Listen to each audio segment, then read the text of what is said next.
bien mérité. Après leur superbe victoire 3-2 sur Boulogne, les joueurs d'Angesco ont bénéficié de 3 jours de repos. Ça fait toujours du bien.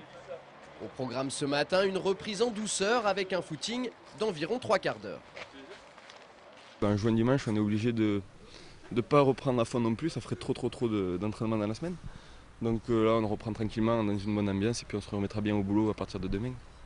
Tout de suite, on revient sur l'exploit réalisé par les hommes de Jean-Louis Garcia dans le Nord-Pas-de-Calais.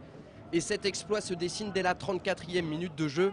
Olivier Auriac hérite du ballon et centre dans la foulée. La suite vous est racontée par Jean-Marc Mésange. Et oui, Charles Diers, il est sur les appuis, il décale qui Vinicius. Oh là là là là là là là. Et l'ouverture du score de Vinicius sur ce très bon mouvement d'Angesco.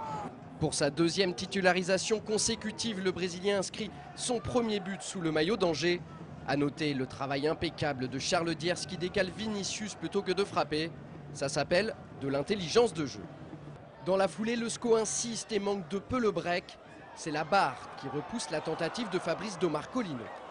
D'un but à l'autre, tout peut aller très vite en football, puisqu'à peine 2 minutes après la tentative du Gabonais, il faut un excellent Padovani pour empêcher à son équipe d'être rattrapée avant la mi-temps. À la pause, Angers mène donc 1-0.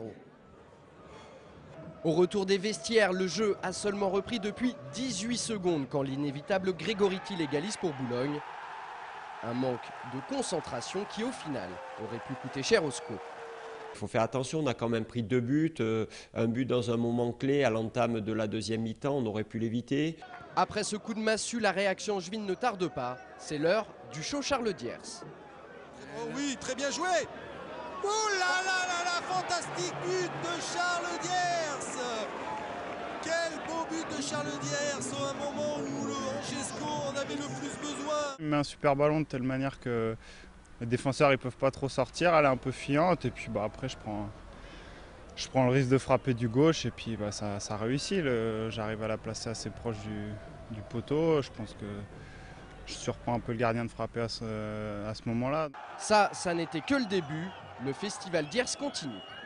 Il y a Charles Diers peut-être tout seul au deuxième poteau, c'est ce qu'il fait, il décale, attention. Oh quel but! Quel but de Charles Diers, quelle remontée de balle, quelle reprise de volée. Un Charles Diers en état de grâce, ça donne une passe décisive et 2 buts. Il revient avec nous sur sa seconde réalisation. Floyd il met vraiment un super ballon, puis après j'arrive à faire le bon geste, mais c'est vrai que sans le très bon ballon de Floyd, j'aurais pas pu marquer. Si je réfléchis avant de frapper, ça marche rarement. Donc, moi, je réfléchis lorsque j'ai une action offensive, mieux c'est.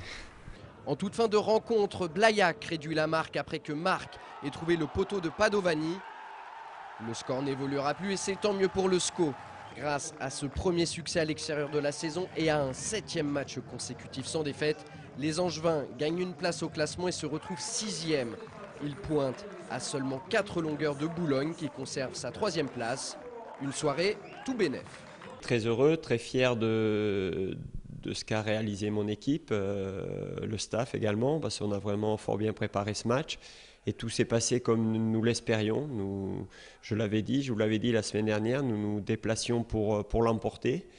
Et au-delà du résultat, il y a quand même aussi une certaine manière qui nous donne beaucoup de confiance pour la suite du championnat.